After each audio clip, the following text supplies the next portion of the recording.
Hi guys, welcome to the channel concept clarity. आज का video हमारा है क्लास 11th बायो का ईसीजी और जितने भी कार्डियोवैस्कुलर डिसऑर्डर्स हैं उसके ऊपर है। पहले ही मैंने हार्ट के ऊपर काफ़ी सारे ऑलरेडी वीडियोस बना दिए हैं, तो अगर आपने वो नहीं देखे हैं तो वो देखिए, क्योंकि ये चैप्टर कंटिन्यूएशन में है फ्लूइड्स वाला। बिना उसके आपको समझ में नहीं आएगा। सर्कुलेशन एंड फ्लूइड्स का चैप्टर हम पढ़ रहे हैं, बिना पुराने वीडियोस देखे ये वीडियो आपको समझ में नहीं आएगा। चलिए लेट्स बिगिन। फिर आप चाहते हो कि सारे वीडियोस आपको दिखाई दें, इसके लिए आपको चैनल की मेंबरशिप लेनी पड़ेगी। मेंबरशिप कैसे लेनी है, डिस्क्रिप्शन बॉक्स में नीचे लिंक दिया है, आप जाके आज समझ सकते हैं। इंस्टाग्राम, फेसबुक दोनों जगह हम मौजूद हैं, आप दोनों जगह हमसे जुड़ सकते हैं लेटेस्ट अपडेट्स के लिए। चलिए, आज पहला टॉपिक है ईसीजी का। अब ये ईसीजी क्या है? देखो, कभी भी आप देखेंगे कि कोई भी इंसान, जैसे हार्ट अटैक होता है या किसी को चेस्ट में बहुत ज़्यादा पेन हो रहा है, डॉक्टर के पास गया, उसने बोला कि सर मुझे छाती में दर्द हो रहा है, मुझे चेस्ट में बहुत ज़्यादा पेन हो रहा है। तो डॉक्टर क्या करता है, मेजॉरिटी ऑफ केसेस में अगर डॉक्टर को लग रहा है कि सीरियस पेन हो रहा है, उसको चेस्ट में कुछ दिक्कत है, तो डॉक्टर सबसे पहले ईसीजी करता है। अब ये ईसीजी क्या है? ईसीजी एक मशीन है, ठीक है। ये जो मशीन आपको दिखाई दे रही है, ये ईसीजी की मशीन है। इसकी फुल फॉर्म है इलेक्ट्रो कार्डियोग्राफ, ठीक है। इलेक्ट्रो मतलब क्या है? ये मशीन करती क्या है? ये हार्ट की जो इलेक्ट्रिक इम्पल्स है, आपको पता है ना कि हार्ट तभी कॉन्ट्रैक्ट करता है जब उसके अंदर इलेक्ट्रिक करंट पास होता है, इलेक्ट्रिक इम्पल्स पास होता है। ये मैंने पीछे पढ़ा दिया आपको, कार्डिक साइकिल वाला वीडियो देखोगे तो समझ में आ जाएगा, मैं बार बार रिपीट नहीं करूंगा। हार्ट आपका तभी काम करता है जब उसमें से एक इलेक्ट्रिक करंट पास करता है, उसमें से एक इलेक्ट्रिक इम्पल्स पास करता है। तो वो जो हार्ट के अंदर जो इलेक्ट्रिक इम्पल्स है उसको रिकॉर्ड करने का जो काम है वो ये मशीन करती है, जिसको हम क्या बोलते हैं, ईसीजी। तो उसकी फुल फॉर्म होती है इलेक्ट्रो, इस मशीन की फुल फॉर्म है इलेक्ट्रोकार्डियोग्राफ। इलेक्ट्रो मतलब इलेक्ट्रिक इम्पल्स, इलेक्ट्रिक समझ लो। कार्डियो मतलब हार्ट है, ग्राफ तो आपको पता ही है, ये जो मशीन है ये एक ग्राफ जनरेट करके देगी, ठीक है। तो ये आप, तो इसीलिए इसका नाम, इस मशीन का नाम इलेक्ट्रोकार्डियोग्राफ है, क्योंकि ये एक तरीके का ग्राफ जनरेट करके देती है। तो आपको दिखाई देगा ये मशीन है, ये इस तरह की मशीन होती है। ये इसमें से पेपर निकल के आता है बाहर। ये जो पेपर है ना, इस पेपर को हम बोलते हैं इलेक्ट्रोकार्डियोग्राम, ठीक है। इस पेपर का नाम इलेक्ट्रोकार्डियोग्राम है, मतलब जो आउटपुट निकल के आ रहा है इस मशीन से, ईसीजी की जो मशीन है इलेक्ट्रोकार्डियोग्राफ, ये मशीन का नाम है। अब देखने में आपको थोड़ा सरप्राइजिंग लग सकता है कि मशीन के नाम में ग्राफ क्यों है, ठीक है, लेकिन नाम ऐसा ही है, ठीक है। तो मशीन का नाम तो है इलेक्ट्रोकार्डियोग्राफ। इस मशीन से जो आउटपुट निकल के आता है, ये आउटपुट है, इसका पेपर निकल के आता है इस तरीके का, जिसमें आपको इलेक्ट्रिक इंपल्सेस मिलती हैं। ये देखो, ये दिख रही है, ये सब इलेक्ट्रिक इंपल्सेस है जो जा रही हैं। अब इसके बारे में हम ढंग से पढ़ेंगे, इलेक्ट्रिक ये इंपल्सेस कैसे हैं, क्या मतलब है इनका, इंपल्सेस का। तो ये जो पेपर है, ये जो इस मशीन का आउटपुट है, इसे हम बोलते हैं इलेक्ट्रोकार्डियोग्राम। तो ये जो पेपर है ये इलेक्ट्रोकार्डियोग्राम है, ठीक है। ये जो निकल के आ रहा है ये सब इलेक्ट्रोकार्डियोग्राम है। अब मान लो किसी की डेथ हो जाए ना, आपने देखा होगा नॉर्मली, अगर ये आप हॉस्पिटल में जाओगे तो आवाज आती है, जब चलती है ना ये वाली मशीन, तो आवाज आती है पिप पिप पिप पिप। ऐसे मूवीज में भी देखा होगा, पिप पिप पिप पिप। लेकिन अब मान लो आदमी की डेथ होने वाली हो, तो आप देखेंगे धीमे धीमे आवाज ऐसे आ जाएगी, पी। इसका मतलब क्या होता है, जब डेथ होती है तो ये जो ग्राफ है ना, ये बिल्कुल सीधा हो जाता है, स्ट्रेट स्ट्रेट लाइन बन जाता है। तो अगर स्ट्रेट लाइन बन गया तो उसका मतलब क्या है, आदमी की डेथ हो चुकी है। अगर ये स्ट्रेट लाइन हो जाए ना तो उसका मतलब आदमी की डेथ हो गई है। आपने बहुत सारी मूवीज में देखा भी होगा, बॉलीवुड मूवीज में बहुत कॉमन है। तो ये हो गया इसका कॉन्सेप्ट। अब ये लगाते कैसे हैं, अगर हम देखते हैं, डॉक्टर के पास आप जाएंगे तो डॉक्टर कैसे लगाएगा ईसीजी, अगर अगर आपका हो रहा है कैसे होगा ईसीजी। इसमें क्या होता है, इसमें ना बहुत सारी लीड्स होती हैं। क्या होती हैं? लीड्स होती हैं। ये लीड आपके ऐसे लगा दी जाती हैं, जैसे ये इंसान है, ये इंसान लेटा हुआ है, एक लीड यहाँ लगा देंगे हाथ में, एक लीड यहाँ लग जाएंगे, एक इसके लेफ्ट पैर में लगती है, ठीक है, एक कहाँ लगेगी, इसके लेफ्ट एंकल में लगती है, लेफ्ट एंकल में, ये ध्यान रखना। एक लीड हो गई, एक लीड हो गई, एक लीड हो गई। बाकी जो बची हुई लीड है, अराउंड 12 के आसपास लीड होती हैं इसमें, 12 के आसपास। बाकी बची हुई लीड चेस्ट एरिया में लगती हैं, ठीक है। बाकी जो बची हुई लीड है वो चेस्ट एरिया में लग जाएंगी। तो इस तरीके से इसका सेटअप होता है। अब ये जो निकल के आया हमारे पास इलेक्ट्रोकार्डियोग्राम निकल के आया, जो ये जो हमने निकाला, ठीक है, ये जो हमने निकाला है पूरा, इसका क्या मतलब है, मतलब क्या है ये देखते हैं। इसका मतलब जानने से पहले आपको पहले कॉन्सेप्ट समझना पड़ेगा। इस कॉन्सेप्ट को हम बोलते हैं डीपोलराइजेशन और रीपोलराइजेशन। अब क्या मतलब है इसका? जब तक ये कॉन्सेप्ट समझ में नहीं आएगा आपको आगे कहानी समझ में नहीं आएगी। देखो होता क्या है, हार्ट एक मसल है, ठीक है, हार्ट एक मसल है, तो बिना सिग्नल के हार्ट क्या होता है, कॉन्ट्रैक्ट नहीं करेगा और रिलैक्स नहीं करेगा। तो बिना इलेक्ट्रिक इम्पल्स के हार्ट क्या है, कोई भी मसल है, बिना इलेक्ट्रिक इम्पल्स के मसल कॉन्ट्रैक्ट नहीं करती। मसल का काम होता है कॉन्ट्रैक्ट करना, हार्ट भी एक मसल है। तो अब क्या होता है, यहाँ होते हैं सोडियम आयंस। तो जब भी डीपोलराइजेशन होगा, डीपोलराइजेशन का मतलब है एक्साइटेशन, ठीक है, एक्साइटेशन की स्टेज, ठीक है। ये क्या स्टेज है, रीपोलराइजेशन मतलब नॉर्मल स्टेज।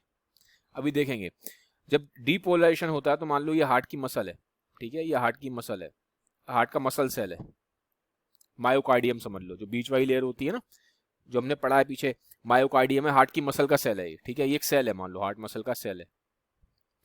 तो जब डीपोलराइजेशन में क्या होगा, सोडियम आयंस अंदर आ जाते हैं, सोडियम आयंस अंदर आ जाएंगे। तो जब सोडियम आयंस अंदर आ जाएंगे तो ये जो हार्ट की जो मसल्स है, ये जो मसल है ये क्या आ जाएगी, अभी ये नॉर्मल थी,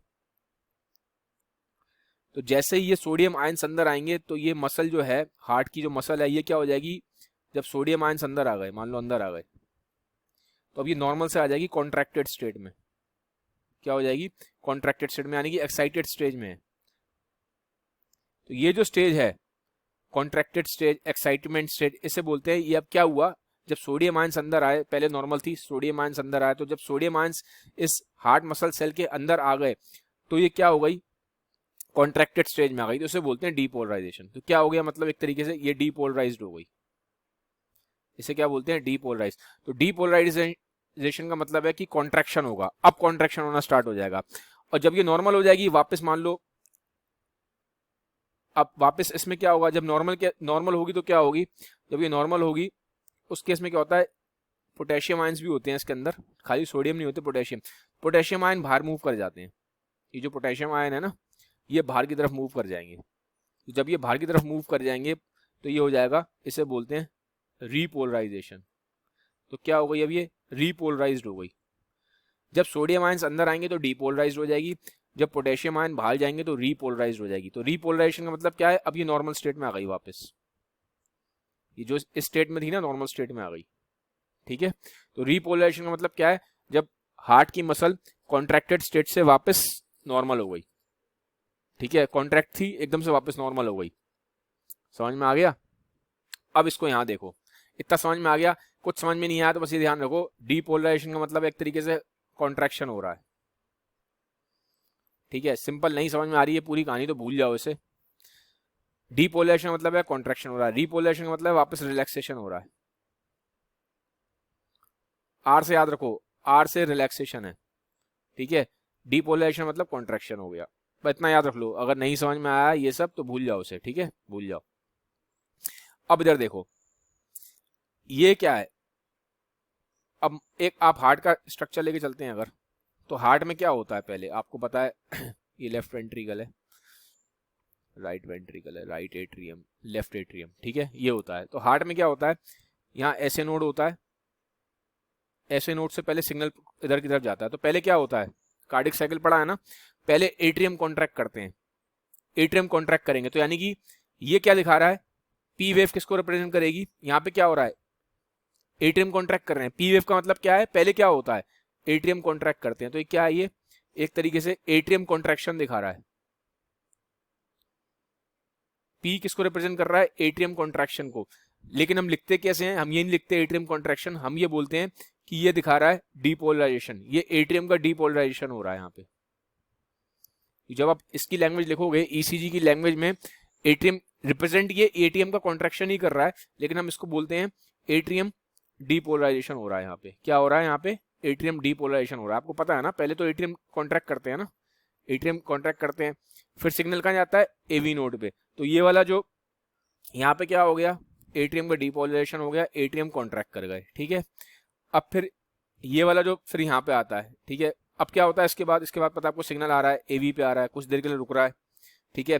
फिर कहाँ आता है सिग्नल, नीचे वेंट्रिकल में आ जाता है सिग्नल, और फिर वेंट्रिकल कॉन्ट्रैक्ट करते हैं। उसके बाद क्या होगा, इसके बाद वेंट्रिकल्स कॉन्ट्रैक्ट करेंगे, तो वेंट्रिकल्स कॉन्ट्रैक्शन का ये दिखाई दे रहा है। तो ये हम क्या बोलेंगे, यहाँ पे क्या हो रहा है,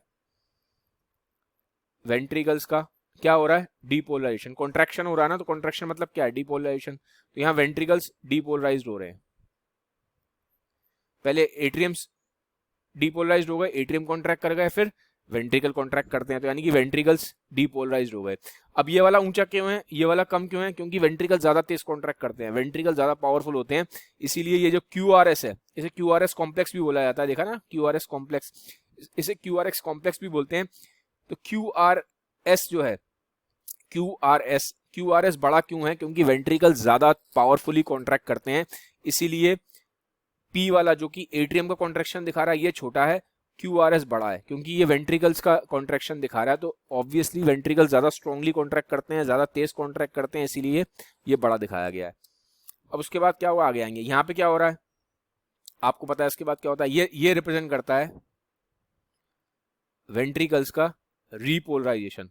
अब देखो ये दोनों तो डीपोलराइजेशन रिप्रेजेंट कर रहे हैं, ठीक है, यहाँ पे कॉन्ट्रैक्शन ही चल रहा है, ये क्या है, ये रीपोलराइजेशन है। तो एक तरीके से यहाँ से आप देखोगे यहाँ से इसका एक तरीके से रिलैक्सेशन स्टार्ट हो जाता है, ठीक है, यहाँ पे सिग्नल मिल रहा है अब वेंट्रिकल्स को रिलैक्स होने का, क्या मिल रहा है, सिग्नल मिल रहा है वेंट्रिकल्स को रिलैक्सेशन होने का, ठीक है। लेकिन जो सिस्टोल है, वेंट्रिकल्स का जो सिस्टोलिक पीरियड होता है ना, ये यहाँ तक वेंट्रिकल्स कॉन्ट्रैक्ट होते हैं पूरे, इस कॉन्ट्रैक्ट तो यहाँ से देखो, यहाँ से एग्जैक्टली थोड़ा बीच में से स्टार्ट होता है कॉन्ट्रैक्शन होना, एग्जैक्टली यहाँ से कॉन्ट्रैक्शन स्टार्ट नहीं होता, थोड़ा यहाँ से होना स्टार्ट होता है। इसमें P में भी एकदम से यहीं से नहीं स्टार्ट हो जाता, यहाँ से कॉन्ट्रैक्शन होना स्टार्ट होता है इस पॉइंट से, ऐसी QRS में भी इस पॉइंट से कॉन्ट्रैक्शन होना स्टार्ट होता है, ठीक है। तो ये जो कॉन्ट्रैक्शन है यहाँ तक चलता है, एंड ऑफ T तक चलता है, लेकिन इसको सिग्नल मिल जाता है रीपोलराइज होने का यहाँ से, ठीक है, कॉन्ट्रैक्शन तो चल रहा है इसका, एंड ऑफ सिस्टोल यहाँ पे होगा, लेकिन सिग्नल इसको वेंट्रिकल्स को रिलैक्स होने का, रीपोलराइज होने का यहाँ T वेव में मिल चुका है, ठीक है। तो लेकिन जो रियल रिलैक्सेशन होगा, जो सिस्टोल की एंडिंग होगी, वेंट्रिकल्स का कॉन्ट्रैक्शन की जो एंडिंग होगी वो यहाँ पे होगी, जब T वेव खत्म होगी, तो उसके बाद वेंट्रिकल्स रिलैक्स करना स्टार्ट करेंगे। समझ में आ गया। अच्छा आप पूछेंगे, सोचेंगे एट्रियम का डीपोलराइजेशन हो गया, वेंट्रिकल्स का डीपोलराइजेशन हो गया, वेंट्रिकल्स का रिपोलराइजेशन हो गया, एट्रियम का रिपोलराइजेशन कहाँ हुआ, एट्रियम का रिपोलराइजेशन यही होता है, QRS कॉम्प्लेक्स है ना, इसी के साथ ही हो रहा होता है, लेकिन उसकी जो वेव होती है वो बहुत छोटी होती है, ठीक है।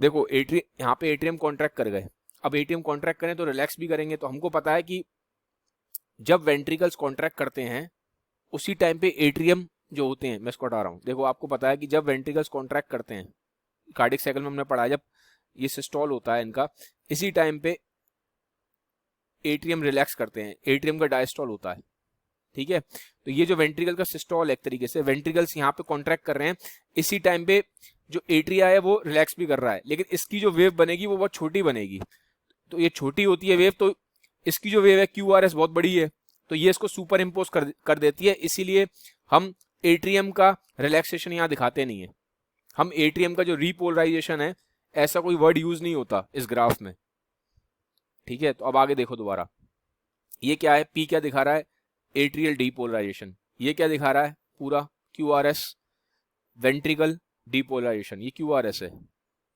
ये P है, ठीक है। ये T क्या दिखा रहा है, मैंने आपको बताया था वेंट्रिकल रीपोलराइजेशन, कहीं पे भी आपको एट्रियल रीपोलराइजेशन वर्ड दिखाई नहीं दे रहा, एट्रियल रीपोलराइजेशन दिखाई इसलिए नहीं दे रहा क्योंकि जो वेंट्रिकल्स का जो कॉन्ट्रैक्शन है, जो वेंट्रिकल्स का डीपोलराइजेशन है वो बहुत स्ट्रांग है, और वेंट्रिकल डीपोलराइजेशन और एट्रिया का रिलैक्सेशन, यानी कि एट्रिया का रीपोलराइजेशन और वेंट्रिकल डीपोलराइजेशन एक साथ होता है, लेकिन डीपोलराइजेशन वेंट्रिकल्स का इतना स्ट्रांग है कि एट्रियम का यहाँ पे बहुत छोटा सा ग्राफ बनेगा, तो वो दिखाते नहीं है, क्योंकि ये वाला ग्राफ उसको सुपर इम्पोज कर रहा है, वो आता नहीं है फिर ग्राफ में, ठीक है। तो आपसे हो सकता है क्वेश्चन ये पूछ लें कि एट्रियम का, नीट में पूछ सकते हैं कि एट्रियम का डीपोलराइजेशन को नहीं दिखाई दे रहा ग्राफ में, इसलिए दिखाई नहीं दे रहा क्योंकि वेंट्रिकुलर डीपोलराइजेशन बहुत स्ट्रांग है, वेंट्रिकल्स इतना ज्यादा तेज स्ट्रांग कॉन्ट्रैक्ट हो रहे हैं कि एट्रियम का रिलैक्सेशन ग्राफ में दिखाई नहीं दे रहा, ठीक है। थोड़ा एडवांस चीज बता दी, बोर्ड्स में तो खैर नहीं आएगा, लेकिन आपको थोड़ा सा एक आइडिया होना चाहिए, ठीक है। तो ये इस तरीके से हम जनरली यही क्वेश्चन आते हैं, P वेव किसको रिप्रेजेंट कर रहा है, इसको रिप्रेजेंट कर रहा है, QRS किसको कर रहा है, इसको रिप्रेजेंट कर रहा है, T किसको कर रहा है, इसको रिप्रेजेंट कर रहा है, तो इस तरह के क्वेश्चन ही ज्यादा आएंगे, ठीक है। तो ये अगर आपने तीन चीजें अगर रट भी ली, नहीं समझ में आया, वैसे अगर आपने समझ लिया तो रटने की जरूरत है नहीं, पर अगर आपको थोड़ा सा भी समझ में आ गया तो रटना भी आपके लिए आसान हो जाएगा, ठीक है, तो ज़्यादातर क्वेश्चन ऐसे ही आएंगे, पी वेव किसको रिप्रेजेंट कर रहा है, क्यू आर एस किसको कर रहा है, ये किसको कर रहा है। अच्छा एक चीज़ और बता दूं, एक क्यू आर एस कॉम्प्लेक्स, ठीक है, ये पूरी एक कार्डिक साइकिल है, ये पूरी एक कार्डिक साइकिल है। एक कार्डिक साइकिल बता देता हूँ, पिछले वीडियो में भी नहीं बताया मैंने आपको, 0.8 सेकंड की होती है। कितने की होती है? 0.8 सेकंड्स की, ठीक है। एक कार्डिक साइकिल रिप्रेजेंट करती है 1 हार्ट बीट, 1 हार्ट बीट, ठीक है। अगर हमें number of heart beats calculate करनी हो तो जरूरी नहीं है कि हम पूरा पूरा यहाँ से लेके यहाँ तक ग्राफ में देखें, क्योंकि ये दिखाई नहीं देता इतना छोटा छोटा, तो हम इसको भी अगर काउंट कर लें, क्योंकि एक कार्डिक साइकिल में क्या है, एक क्यूआरएस कॉम्प्लेक्स होगा ना, एक कार्डिक साइकिल में एक क्यूआरएस कॉम्प्लेक्स है, तो अगर हम क्यूआरएस कॉम्प्लेक्स को कैलकुलेट कर लें तो एक तरीके से हम number of cardiac cycle calculate कर लेंगे। अगर हम क्यूआरएस कॉम्प्लेक्स, ये जो क्यूआरएक्स कॉम्प्लेक्स है, ये बना हुआ है पूरा क्यूआरएस, इससे अगर मैं कैलकुलेट कर रहा हूँ तो एक तरीके से नंबर ऑफ कार्डिक साइकिल आएंगी। नंबर ऑफ कार्डिक साइकिल आएंगे तो क्या आएगा, एक तरीके से हार्ट बीट आ रही है, नंबर ऑफ हार्ट बीट्स कितनी है, तो हम ये कह सकते हैं कि number of QRS complex is equal to number of heart beat. क्यों ऐसा हो रहा है? क्योंकि जो क्यूआरएस कॉम्प्लेक्स है वो एक तरीके से एक कार्डिक साइकिल को रिप्रेजेंट करता है, एक्चुअल में करता नहीं है, करता तो कार्डिक साइकिल तो पूरी यहां से यहां तक चलती है, पी से लेके पूरी यहां तक, लेकिन जब आप ग्राफ देखोगे तो अगर आप खाली इसको भी कैलकुलेट करोगे तो भी ऑटोमेटिकली, क्योंकि एक कार्डिक साइकिल में एक क्यूआरएस कॉम्प्लेक्स होता है, तो ऑटोमेटिकली आपके पास नंबर ऑफ हार्ट बीट निकल के आ जाएंगी, ठीक है। ऑटोमेटिकली अगर आप सिर्फ ये भी कैलकुलेट करोगे तो नंबर ऑफ हार्ट बीट आ जाएंगी, तो इसलिए हम बोलते हैं number of QRS complex count करके आप नंबर ऑफ हार्ट बीट निकाल सकते हो। अब हो गया एक, ठीक है। अब आता है एक कॉन्सेप्ट की ब्रेन कैसे रेगुलेट करता है हार्ट को। मैंने आपको पहले बताया शुरू में कि हार्ट को इलेक्ट्रिक इंपल्स कौन देता है,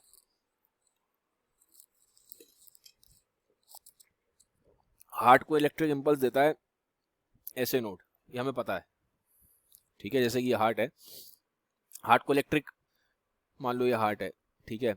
अब ये हार्ट को इलेक्ट्रिक इंपल्स कौन देता है, ऐसे नोड देता है। ये हमें मालूम है कि हार्ट मायोजेनिक है, मायोजेनिक मतलब हार्ट अपनी इलेक्ट्रिक एक्टिविटी खुद प्रोड्यूस करता है, हार्ट अपने लिए करंट खुद से प्रोड्यूस कर लेता है, ठीक है। लेकिन ये कितना होता है, ये 70 to 75, ठीक है, बीट्स पर मिनट के आसपास आता है, इतना आता है, ठीक है। इतनी बार दिल धड़कता है हमारा 1 मिनट के अंदर।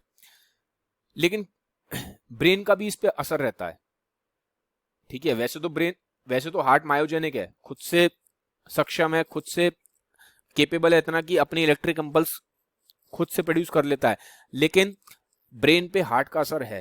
अब कैसे असर है, मान लो अभी आग लग जाए यहाँ पे, ठीक है, एकदम से आग लग गई, घर में कुछ कलेश हो गया आपके, या कोई एकदम से शेर आ गया या कोई जानवर आ गया, सांप आ गया, तो क्या हुआ, एकदम से आपकी हार्ट बीट तेज हो जाएगी। अब हार्ट बीट तेज कैसे होगी भाई, ऐसे नोड तो खाली इतना ही निकाल रहा है 70 to 75 बीट पर मिनट, हमें चाहिए हार्ट बीट हमारी बहुत तेज हो। हार्ट बीट तेज क्यों चाहिए, क्योंकि आपको फिर भागना है, भागने के लिए ब्लड फ्लो चाहिए ना आपको, हाथों में पैरों में ब्लड चाहिए तेज, तो कैसे आएगा, हार्ट ही तो प्रोवाइड करेगा। तो उस टाइम पे आपको चाहिए कि हार्ट बीट आपकी तेज हो जाए। तो कैसे होती है, देखो, ब्रेन से कनेक्टेड होती हैं दो आपके पास नर्व्स, ठीक है। एक होती है, एक करती है सिंपैथेटिक कार्डिक नर्व और एक होती है पैरासिम्पैथिक नर्व, ठीक है। तो अगर मैं आपको ऐसे दिखाऊं, मान लो ये ब्रेन है, ये आपका ब्रेन है, तो ब्रेन से एक तो कनेक्ट होती है सिंपैथेटिक नर्व, ठीक है, सिंपैथेटिक नर्व। सिंपैथेटिक नर्व क्या करती है, आपकी नंबर ऑफ हार्ट बीट्स तेज कर देगी, हार्ट को सिग्नल देगा, ये ब्रेन हार्ट को यहाँ पे सिग्नल देता है इमरजेंसी के टाइम पे, या जब उसको लग रहा है कि डेंजर है, तो ये हार्ट को तेज तेज धड़कने के लिए सिग्नल देता है। तो उस टाइम पे फिर हार्ट आपका तेज धड़कता है, 140 बीट्स पर सेकंड भी हो सकता है, 150 भी हो सकता है, 190 भी जा सकता है, ठीक है, कितना भी जा सकता है एज पर द रिक्वायरमेंट। अब मान लो अब एकदम आप रिलैक्स हो, कोई टेंशन वाली बात नहीं है, बिल्कुल रिलैक्स हो, जैसे आप सो रहे हो, तो उस टाइम पे क्या होता है, उस टाइम पे पैरासिम्पैथेटिक नर्वस सिस्टम वो होता है ऑन, ठीक है। उस टाइम पे पैरासिम्पैथेटिक, जब आप बिल्कुल रिलैक्स हो, जरूरत नहीं है मुझे आपको हर टाइम थोड़ा ना कोई आपको इतना तेज तेज हार्ट बीट कराने की जरूरत है। नॉर्मल स्टेजेस में जब आप बिल्कुल रिलैक्स हो, सो रहे हो, आप एकदम रिलैक्स कर रहे हो, तो उस टाइम पे फिर ये वाला एक्टिव होता है पैरासिम्पैथेटिक। तो पैरासिम्पैथेटिक क्या करेगा, आपकी हार्ट बीट को स्लो करता है। ये क्या करता है, ये हार्ट बीट को कम कर देता है, ये हार्ट बीट को कम करेगा, आपकी हार्ट रेट को कम कर देगा। ये क्या करता है, हार्ट रेट को इंक्रीज कर देता है, इसका काम है हार्ट रेट को बढ़ाना, इसका काम है हार्ट। पैरासिम्पैथेटिक नर्व्स का क्या काम है, यहाँ से नर्व्स निकल रही हैं ब्रेन से, सिंपैथेटिक नर्व क्या करती है, हार्ट बीट को तेज कर देती है। पैरासिम्पैथेटिक नर्वस सिस्टम क्या कर रहा है, पैरासिम्पैथेटिक वाली नर्व क्या करेगी, हार्ट बीट को स्लो कर देगी, डाउन कर देती है। तो अब यहाँ देख सकते हो आप इसमें, देखो अच्छा ये होता कहाँ है ब्रेन में, किस एरिया में होता है ये वाला, ये कहाँ से निकल रही हैं, ये जो नर्व्स निकल रही हैं ब्रेन के किस एरिया से निकल रही हैं, ये एरिया होता है मेडुला ऑब्लोंगेटा, मेडुला ऑब्लोंगेटा, ठीक है, मेडुला ऑब्लोंगेटा, ठीक है, ये वाला हिस्सा है, यहाँ से नर्व्स निकलती हैं। जब हार्ट रेट तेज करनी है, ठीक है, हमें तेज करनी है हमें हार्ट रेट, तो कौन सी आएंगी, सिंपैथेटिक नर्व्स, ठीक है, वो कौन सी हैं, ये वाली देखो ये जा रही है, ये जा रही हैं, ये क्या करेंगी, सिग्नल देंगी हार्ट को तेज होने की, तेज तेज धड़को, डेंजर आ रहा है। लेकिन जब सब कुछ रिलैक्स है, आराम से सो रहे हो आप, मस्ती कर रहे हो, तो कौन सा होता है, पैरासिम्पैथेटिक, उस टाइम नर्व्स चलती हैं, ये करती हैं हार्ट रेट को डिक्रीज कर देती हैं, ठीक है, निकलती सेम पॉइंट से ही है, मेडुला ऑब्लोंगेटा से, समझ में आ गया। तो ये इफेक्ट है ब्रेन का आपके हार्ट पे। अब आता है ब्लड प्रेशर। अब ब्लड प्रेशर होता गया, पहले डेफिनेशन समझ लो। आपको पता है लेफ्ट वेंट्रिकल में से, दोबारा बना लेते हैं, यहाँ लेफ्ट वेंट्रिकल होता है, यहाँ से निकलता है ब्लड एओर्टा में। अब यहाँ पे जब ब्लड जाएगा एओर्टा में, तो ब्लड कुछ प्रेशर लगाएगा, नहीं लगाएगा, एओर्टा आर्टरी है, सबसे बड़ी आर्टरी है, तो ये जो ब्लड का प्रेशर लगता है आर्टरी पे, उसे बोलते हैं ब्लड प्रेशर। देखो यहाँ पे ब्लड जा रहा है, ये जो ब्लड जो प्रेशर लगाएगा आर्टरी पे, ये जो ब्लड प्रेशर लगा रहा है ना आर्टरी पे यहाँ पे, इसे बोलते हैं ब्लड प्रेशर। क्या बोलते हैं इसे, ब्लड प्रेशर। तो इसी को हम बोलते हैं ब्लड का प्रेशर। ये जो प्रेशर यहाँ पे ब्लड लगा रहा है इस आर्टरीज पे, ठीक है। एक चीज है, ब्लड प्रेशर हमेशा आर्टरीज में नापा जाता है, ब्लड प्रेशर कभी भी आप वेन्स में नहीं नापोगे, कैपिलरीज में नहीं नापोगे, ठीक है। ब्लड प्रेशर हमेशा, ये बात ध्यान रखना, हमेशा आर्टरीज में ही लिया जाता है। आर्टरीज में क्यों लेते हैं, क्योंकि ब्लड का प्रेशर आर्टरीज में ज्यादा होता है। ब्लड का प्रेशर जो होता है, क्योंकि देखो हार्ट, ये है ना, हार्ट से जा रहा है, ये आपकी आर्टरीज हैं, तो ये यहाँ से जब ब्लड निकलता है लेफ्ट वेंट्रिकल से, तो बहुत प्रेशर से निकलता है, तेज निकलता है, क्योंकि इस ब्लड को पूरी बॉडी में चलना है अभी, तो यहाँ से प्रेशर से निकलेगा तभी तो पहुंच पाएगा बॉडी तक। और जब तक, तो यहाँ पे प्रेशर जो होगा ब्लड का आर्टरीज में बहुत तेज होगा, जब ये यहाँ तक पहुंचेगा कैपिलरीज में, ये फिर वेन्स हैं, इसमें स्लो हो जाएगा यहाँ तक पहुंचते पहुंचते। इसीलिए ब्लड प्रेशर हम हमेशा आर्टरीज में नापते हैं, ये ध्यान रखना। नॉर्मल ब्लड प्रेशर होता है 120/80, ठीक है, अंडर 120/80 माना जाता है, ये एक नॉर्मल ब्लड प्रेशर है। अब एक चीज होती है हाइपरटेंशन। हाइपरटेंशन क्या मतलब, क्या है, हाइपर मतलब होता है ज्यादा, कोई भी चीज ज्यादा हो रही है, हम बोलते हैं ना हाइपर हो गया, हाइपर हो गया, मतलब ज्यादा आप गुस्सा कर रहे हो, एक तरीके से बोलते हैं। तो हाइपर का मतलब होता है ज्यादा। टेंशन किसकी बात कर रहे हैं, ये टेंशन हो रही है यहाँ की, इस टेंशन की बात करी जा रही है। ये जो ब्लड लगा रहा है ना प्रेशर आर्टरीज पे, ये उस वाली टेंशन की बात हो रही है, ये वो वाली टेंशन नहीं हो रही कि सिर में आपको टेंशन लग गई, हम बोलते हैं टेंशन हो रही है, मेरे दिमाग में टेंशन हो रही है, वो टेंशन की बात नहीं कर रहे हैं। ये जो ये वाले बीपी वाले टेंशन की बात हो रही है यहाँ पे, ठीक है, जो ब्लड प्रेशर लगा रहा है आर्टरीज पे, उसकी बात हो रही है। तो हाइपर टेंशन का मतलब होता है एक तरीके से high BP, high blood pressure. तो कितना माना जाता है हाई ब्लड प्रेशर, आपकी बुक में दिया हुआ है 140/90, ठीक है, नॉर्मल 120/80 होता है, आपकी बुक में दिया है कि जब 140/80 से ऊपर हो जाए तो उसे हम बोलते हैं हाई बीपी, ये नॉर्मल है। नॉर्मल बीपी कितना होता है, 120/80 के कम, ठीक है, अंडर 120/80। हाई बीपी कब होता है, जब ये वाली वैल्यू कितनी हो जाए 140, और जो नीचे वाली वैल्यू है ये हो जाए इतनी अबव, इससे ऊपर हो जाए तो उसे बोलते हैं हाई बीपी। क्या बोलते हैं इसे, हाई बीपी। ये देखो आपकी बुक जो एनसीईआरटी की जो बुक है वो बहुत पुरानी बुक है, ठीक है, उसमें अपडेट नहीं हुआ है, लेकिन जो अब लेटेस्ट अपडेट्स आ चुके हैं ना, जो मेडिकल बॉडीज हैं वर्ल्ड वाइड, WHO जैसे कि मान लो, तो अब लेटेस्ट गाइडलाइंस हो गई हैं, अगर 130/80 से अगर आपका ऊपर बीपी है तो उसे हम बोल देते हैं हाइपरटेंशन, ठीक है। अगर आपका ब्लड प्रेशर अबव 130/80 है तो उसे हाइपरटेंशन बोल दिया जाता है। ये पुराना वाला है, अबव 140/90 जो फिगर है ये पुराना है, क्योंकि आपकी बुक अपडेट नहीं हुई है तो इसलिए उसमें वही चल रहा है, ठीक है। लेकिन रियलिटी में क्या है, अभी जो लेटेस्ट अपडेट्स आई हैं 2 साल पहले, उसमें बोला है कि अगर आपका ब्लड प्रेशर ऊपर का 130 और नीचे का 80 से ज़्यादा हो रहा है, अबव हो रहा है इससे, तो इसको हाइपरटेंशन बोलते हैं। फिर एक चीज़ अच्छा एक और है, इसका मतलब क्या है 120 का, ऊपर वाले का 80 का। 120 का मतलब है जब सिस्टोलिक, ये सब सिस्टोलिक भी बोलते हैं। जब आपका ये हार्ट, ये वेंट्रिकल्स जब कॉन्ट्रैक्ट किया उस टाइम पे जो प्रेशर है यहाँ पे आर्टरीज में, ये ऊपर वाला नंबर है। जब लेफ्ट वेंट्रिकल ने कॉन्ट्रैक्ट किया, लेफ्ट वेंट्रिकल ने जब कॉन्ट्रैक्ट किया उस टाइम जो प्रेशर है यहाँ पे आर्टरीज में वो निकल के आता है 120, ठीक है, 120 mm ऑफ मर्करी होता है वो, ठीक है। तो ये वो प्रेशर है। ऊपर वाला नंबर क्या है, ये सिस्टोलिक है, इसे सिस्टोलिक बोलते हैं। सिस्टोलिक मतलब क्या है, वही जब कॉन्ट्रैक्ट हो रहा है तो लेफ्ट वेंट्रिकल जब कॉन्ट्रैक्ट होगा तो ये जो उस टाइम पे जो प्रेशर है ब्लड का आर्टरीज में, ये ऊपर वाला नंबर वो है। ये नीचे वाला क्या है, डायस्टोलिक। डायस्टोलिक मतलब जब वेंट्रिकल्स कॉन्ट्रैक्ट कर रहे हैं, जब ये कॉन्ट्रैक्ट करेंगे तो उस टाइम पे क्या होगा, प्रेशर कम होगा, क्योंकि अब कॉन्ट्रैक्ट नहीं हो रहा, रिलैक्स कर रहे हैं यहाँ पे। डायस्टोलिक मतलब रिलैक्स कर रहे हैं, जब रिलैक्स करेंगे तो यहाँ पे प्रेशर कम हो जाएगा, इसलिए नीचे वाला आप देखोगे, नीचे वाला 80 mm ऑफ मर्करी लिखा हुआ है, ठीक है। तो ऐसे लिया जाता है हमेशा, एक नंबर ऊपर का होता है सिस्टोलिक, एक नंबर नीचे का होता है डायस्टोलिक। ये रिप्रेजेंट किसको कर रहा है, वेंट्रिकल्स जब कॉन्ट्रैक्ट करते हैं उस टाइम पे प्रेशर कितना है आर्टरीज में, और जब वेंट्रिकल्स रिलैक्स करते हैं उस टाइम पे प्रेशर कितना है आर्टरीज में, ठीक है। तो ये है, ये मैंने आपको ब्लड प्रेशर का समझा दिया। हाइपरटेंशन क्या है, एक डिसऑर्डर ऑफ कार्डियोवैस्कुलर सिस्टम है, हाई बीपी बोलते हैं ऐसे नॉर्मल वर्ड्स में। अच्छा, एक चीज तो बताता हूँ आपकी जानकारी के लिए, एक हाइपोटेंशन भी होता है। हाइपोटेंशन क्या होगा, हाइपो मतलब लो बीपी की प्रॉब्लम भी होती है कई लोगों को, ठीक है।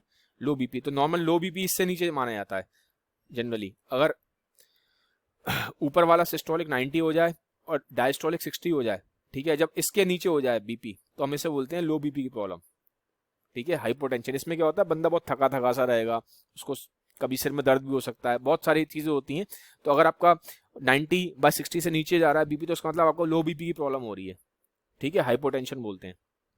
एग्जाम में नहीं है, ऐसी बता दी आपको। अब एक आता है कैड, इसे बोलते हैं कोरोनरी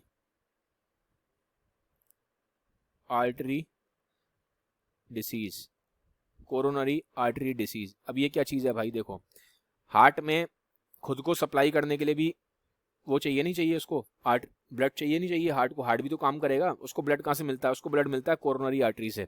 कैसे मिलता है, देखो जैसे कि मान लो आपका ये हार्ट है, ठीक है, हार्ट ने सप्लाई करा ब्लड, ये एओर्टा है, एओर्टा कहाँ लेके जाती है ब्लड, बॉडी को, ये आपका हार्ट है मान लो, ठीक है, हार्ट से निकली। अब एओर्टा से स्टार्टिंग में ही ना यहाँ पे एक वापस आ जाती है, यहाँ पे ऐसे निकल के वापस आ जाती है एक आर्टरी, जो आर्टरी इसको सप्लाई करती है ब्लड, किसको सप्लाई करती है, हार्ट को ब्लड सप्लाई करती है। तो ये जो आर्टरी वापस कोरोना से निकल के, ये एओर्टा से निकल के, जो आर्टरी वापस एओर्टा से निकल के हार्ट में आ रही है, इसे बोलते हैं कोरोनरी आर्टरी। क्या बोलते हैं, कोरोनरी आर्टरी। कोरोनरी आर्टरी का काम क्या है, हार्ट को ब्लड सप्लाई देना, हार्ट को ब्लड सप्लाई देना, क्योंकि भैया हार्ट भी तो एक ऑर्गन है, उसे भी तो चाहिए ब्लड, ऑक्सीजन चाहिए नहीं चाहिए उसे, न्यूट्रिशन चाहिए नहीं चाहिए उसे, ऐसे। अब ये जो हार्ट में कोरोनरी आर्टरी है, ये कोरोनरी आर्टरी है, ठीक है, कोरोनरी आर्टरी जा रही है। अगर इस आर्टरी में, मैं थोड़ा कोरोनरी आर्टरी, अब इस आर्टरी में थोड़ा सा मैं उसको समझाना चाह रहा था आपको, कि जैसे कि ये आपकी आर्टरी है, मान लो यहाँ थोड़ा दिखाई नहीं दे रहा, इसको हम ऐसे ले लेते हैं, ये आपकी आर्टरी आ रही है, ठीक है। तो मेनली जो कोरोनरी आर्टरी आती है ना, ये से कोरोनरी आर्टरी आ रही है, ये फिर डिवाइड हो जाती है, ठीक है, लेफ्ट कोरोनरी आर्टरी और ऐसे लेफ्ट और राइट कोरोनरी आर्टरी में डिवाइड हो जाती है। अब मान लो आप बहुत ज़्यादा घी खाते हो, अब ये यहाँ दिखाई दे रही है आपको ये आर्टरी, समझ लो। अब आप बहुत ज़्यादा मान लो घी खाते हो, आप तेल खाते हो, आप चिकना खाते हो, आप मीठा बहुत खाते हो, आप जंक फूड खाते हो, बाहर का खाना खाओगे तो क्या होगा, ये जो आर्टरी है, जैसे कि ये हमने इसको यहाँ दिखा दिया, ये आर्टरी है, ठीक है, ये कोरोनरी आर्टरी मान लो, धीमे धीमे यहाँ पे कोरोनरी आर्टरी में ये फैटी डिपॉजिट बनना स्टार्ट हो जाएंगे। ये जैसे आपकी ये थी आर्टरी, ये प्लेन आर्टरी थी, पहले नॉर्मल थी। अब आपने बहुत ज़्यादा जंक फूड खा रहे हो, आप बहुत ज़्यादा ऑयल खा रहे हो, बहुत ज़्यादा तला खा रहे हो, बहुत ज़्यादा एक्सेस में घी खा रहे हो, बहुत ज़्यादा मीठा खा रहे हो, चीनी खा रहे हो, तो क्या होगा, धीमे धीमे ये जो है आपका, ये ऐसे ब्लॉकेज आना स्टार्ट हो जाएगी। पहले ब्लड फ्लो कर रहा था पूरे में आराम से, ठीक है, अब ब्लड फ्लो कहाँ करेगा, ब्लड सिर्फ इतने से फ्लो कर रहा है, ये ब्लॉक हो गया ना, ये हिस्सा ब्लॉक हो गया ना। पहले तो ब्लड आराम से फ्लो कर रहा था, पूरे में जा रहा था, कोई दिक्कत नहीं थी, लेकिन अब क्या हुआ, ये वाला हिस्सा ब्लॉक हो गया, ऊपर जम गया, यहाँ फैट जम गया, नीचे वाले हिस्से में भी फैट जम गया। अब ब्लड के पास जाने के लिए हिस्सा जगह क्या है, कम हो गई। तो धीमे धीमे ये जो है ना, ये फैट जमता जाता है, जमता जाता है, जमता जाता है। इस जो फैट जमता है इसे बोलते हैं प्लैक। इसमें क्या जमता है, इस ये जो दिखाई दे रहा है इसमें क्या होता है, इसमें कोलेस्ट्रॉल होता है, ठीक है, इसमें कैल्शियम भी होता है, फैट्स होते हैं इसमें, ठीक है। तो इस तरीके से ये प्लैक जमता है, ये प्लैक जम गया है, ठीक है, ये पूरा प्लैक जम गया है आपका। अब धीमे धीमे ये प्लैक इतना जम जाता है कि ये पूरी आर्टरी को ही ब्लॉक कर देता है, पूरी आर्टरी ब्लॉक हो जाती है। अब जब ये पूरी आर्टरी ब्लॉक हो गई तो ब्लड क्या है, आगे जाएगा ही नहीं, ब्लड जा ही नहीं पा रहा, क्योंकि यहाँ पे ब्लॉकेज आ गई, पूरी आर्टरी ब्लॉक हो गई है आपकी। जब पूरी आर्टरी ब्लॉक हो जाएगी तो ये वाला जो जितने हिस्से में ब्लड नहीं जा रहा वो क्या होगा, वो हिस्सा मरना स्टार्ट हो जाएगा। जैसे मान लो ये पूरा ब्लॉक हो जाए आपका, ये पूरा ब्लॉक हो गया, अब क्या हो गया, ब्लड आ ही नहीं पा रहा, इस हिस्से में ब्लड नहीं जा रहा। जब इस हिस्से में ब्लड नहीं जा रहा तो ये हिस्सा क्या होगा, मर जाएगा, ऑक्सीजन नहीं मिलेगी ना। ब्लड में क्या होता है, ऑक्सीजन होती है, न्यूट्रिशन होता है। जब उस हिस्से को ऑक्सीजन नहीं मिलेगी, न्यूट्रिशन नहीं मिलेगा तो क्या होगा, वो वाला हिस्सा आपका हार्ट का मर जाएगा, ठीक है। तो इसीलिए हार्ट अटैक आता है। और ये जो प्रोसेस है, ये जिसमें कोरोनरी आर्टरीज में ये जो प्लैक जम रहा है आपका, ठीक है, ये जो कोरोनरी आर्टरीज हैं इसमें प्लैक जम रहा है, इसमें ये जब जो मैंने डिपॉजिट जम रहे हैं इनके कोलेस्ट्रॉल के, कैल्शियम के, फैट्स के, ये जो इस बीमारी को बोला जाता है, क्योंकि कोरोनरी आर्टरी की बीमारी है ये, इसे बोलते हैं कोरोनरी आर्टरी डिसीज। क्या बोलते हैं, कोरोनरी आर्टरी डिसीज, ठीक है, समझ गए। बहुत डेंजरस है, मेजोरिटी ऑफ द केसेस में आप देखेंगे जो हार्ट अटैक होते हैं उसी वजह से होते हैं, ठीक है, इसी वजह से होती है। ज़्यादातर ये अबव 50 अबव 60 के लोगों में देखी गई है। लेकिन अब लोगों का खाना पीना बहुत खराब हो चुका है इंडिया में, जंक फूड बहुत खाते हैं लोग, वेट बहुत बढ़ जाता है, एक्सरसाइज नहीं करते हैं, स्ट्रेस में बहुत रहते हैं। तो अब ये भी देखा गया है कि लोगों को अर्ली 20s में, अर्ली 30s में भी ये प्रॉब्लम्स हो रही हैं, ठीक है। तो एक टाइम पे तो बड़े बुजुर्गों में होती थी, लेकिन आज के डेट में यंग लोगों को भी प्रॉब्लम होने लग गई है। अब प्रॉब्लम है एंजाइना। एंजाइना में क्या है, एंजाइना में क्या होगा, आपके हार्ट में जो है किसी भी तरीके से लॉस ऑफ ऑक्सीजन हो जाता है, ऑक्सीजन कम हो जाती है, लेस ऑक्सीजन सप्लाई हो जाती है, ऑक्सीजन की सप्लाई कम हो जाती है। अब ऑक्सीजन की सप्लाई हार्ट में कब कम होगी, जब कहीं ना कहीं यहाँ पे किसी तरीके से ब्लड फ्लो कम हो रहा है, ठीक है। बहुत सारे और भी रीजंस हो सकते हैं, लेकिन इससे एनीमिया में भी कम हो जाती है, ठीक है। एनीमिया में क्या होता है, आपकी बॉडी में आरबीसी, रेड ब्लड सेल कम बनते हैं, आयरन की कमी होती है, तो उस केस में भी ऑक्सीजन की सप्लाई कम हो जाती है। कोरोनरी आर्टरी डिसीज जो भी मैंने आपको पीछे पढ़ाया है, ये इस केस में कैड जिसे बोलते हैं, तो कोरोनरी आर्टरी डिसीज, इसके केसेस में भी ब्लड ऑक्सीजन सप्लाई और सारा ब्लड सप्लाई कम हो जाती है, ब्लड सप्लाई बंद हो जाती है ना, कम हो जाती है, इसमें धीमे धीमे बंदी होना स्टार्ट हो जाती है, फिर हार्ट अटैक पड़ जाता है। तो इस केस में ब्लड सप्लाई बहुत ज़्यादा कम हो जाती है। इस केस में क्या होता है, ऑक्सीजन कम मिलती है, क्योंकि आरबीसी कम है, रेड ब्लड सेल ही कम है, ठीक है। तो बहुत सारी वजह हो सकती हैं एंजाइना की, लेकिन बहुत कॉमन कॉज जो निकल के आता है जिसकी वजह से एंजाइना आगे जाके रिस्की हो जाता है, डेंजरस हो जाता है, डेथ हो सकती है, वो कैड है, ठीक है। तो एंजाइना किसको बोलते हैं, किसी भी तरीके से अगर लो ऑक्सीजन सप्लाई है, कुछ याद नहीं रहता, ये सब भूल जाओ, low oxygen supply to heart, low oxygen supply to heart. तो ऑक्सीजन सप्लाई जब कम होगी तो हार्ट में क्या होगा, आपको पेन उठेगा, जैसे ये पेन उठ रहा है ना, आपको हमेशा पेन सा रहेगा, ऐसा लगेगा मतलब चेस्ट में पेन हो रहा है, कुछ प्रेशर पड़ रहा है, डिस्कम्फर्ट सा है, ठीक है। तो इसको हम बोलते हैं, ये जो चेस्ट में पेन हो रहा है, ठीक है, इसको हम बोलते हैं एंजाइना। क्या बोलते हैं, एंजाइना, ठीक है। और ये जो ऑक्सीजन की जो कमी होती है, ठीक है, अगर हार्ट की मसल को ऑक्सीजन ज़्यादा ना मिले, ठीक है, किसी भी वजह से, जैसे मैंने बोला ज़्यादातर वजह जो होती है वो यही निकल के आती है, ठीक है। कैड मतलब कोई आपकी कोरोनरी आर्टरी डिसीज है, आपको ब्लॉकेजेस बन रही हैं, ठीक है। और कभी कभी सिंपल प्रॉब्लम्स भी हो सकती हैं, जैसे कि मैंने आपको बोला एनीमिया की वजह से भी हो सकता है, अगर आपको खून की कमी है, अगर आपके खून ही कम है तो उसकी वजह से भी हो सकता है, ठीक है। तो इसको जो एंजाइना, तो इसमें टर्म और भी यूज होता है, आखिर आपकी बुक में नहीं है, वैसे बता रहा हूँ, इश्कीमिया। इश्कीमिया मतलब क्या होता है, खून की कमी, उस एरिया में हार्ट के उस हिस्से में खून की कमी, ठीक है। तो एक तरीके से ऑक्सीजन की सप्लाई वहां पे कम हो रही है। आप सब भूल जाओ, आप सब इतना याद रखो, आपके एग्जाम पर्सपेक्टिव से ये काम का है एंजाइना। एंजाइना का मतलब होता है ऑक्सीजन की सप्लाई कम हो जाती है जब हार्ट में, तो उसको एंजाइना बोलते हैं, ठीक है। और इसकी भले ही आपको ये सब रीजंस नहीं याद रह रहे हैं क्या हो रहा है, ये सब भूल जाओ, ये सब आपके लिए हो सकता है एग्जाम पर्सपेक्टिव से इतना इंपॉर्टेंट ना हो, एग्जाम पर्सपेक्टिव से ये इंपॉर्टेंट है एंजाइना क्या है। एंजाइना क्या होता है, जब हार्ट में ऑक्सीजन सप्लाई की कमी होती है, उसकी वजह से हार्ट में बहुत टेम्परेरी चेस्ट पेन होता है, एक डिस्कम्फर्ट रहता है, दर्द होता है, उसको एंजाइना बोलते हैं, ठीक है। अब आता है heart failure. Finally heart failure क्या है, हार्ट फेलियर में क्या होता है, हार्ट का काम क्या होता है, हार्ट का काम होता है पंप करना, ब्लड को पंप करना, ये काम है हार्ट का, ब्लड पंप करना। अब अगर हार्ट अगर ब्लड ही ठीक से पंप ना कर पाए, ठीक से हार्ट अगर ब्लड ही पंप ना कर पाए, तो इसे क्या बोलते हैं, इसे बोलते हैं फिर हार्ट फेलियर। ये हार्ट अपना काम ठीक से नहीं कर पा रहा, ठीक है। तो ये नॉर्मल हार्ट है। जब हार्ट फेल होता है तो हार्ट का साइज बढ़ जाता है, क्या बढ़ जाता है, हार्ट का बहुत ज्यादा, देखो ये नॉर्मल हार्ट है, साइज बढ़ गया, हार्ट फेलियर में हार्ट का साइज बड़ा हो जाता है, और आदमी को जनरली आप देखोगे सांस लेने में तकलीफ होती है, उसके जो लंग्स होते हैं उसके आसपास फ्लूइड जम जाता है, देखो ये देखो आप, लंग्स में उसके आसपास फ्लूइड जम जाएगा, उसको सांस लेने में तकलीफ होगी, थोड़ा सा चलेगा तो उसको चेस्ट पेन भी हो सकता है, ठीक है, सांस ज्यादा फूलेगी उसकी, उसके पैर भी फूले रहते हैं, ऐसे देखो पैर फूले रहते हैं, इसको एडिमा बोलते हैं, ठीक है, पैरों में स्वेलिंग आ जाती है उसके इस तरीके से, ठीक है। जनरली हार्ट फेलियर 70+ की एज में होता है, बूढ़े लोगों को होता है, यंग लोगों को नहीं होता।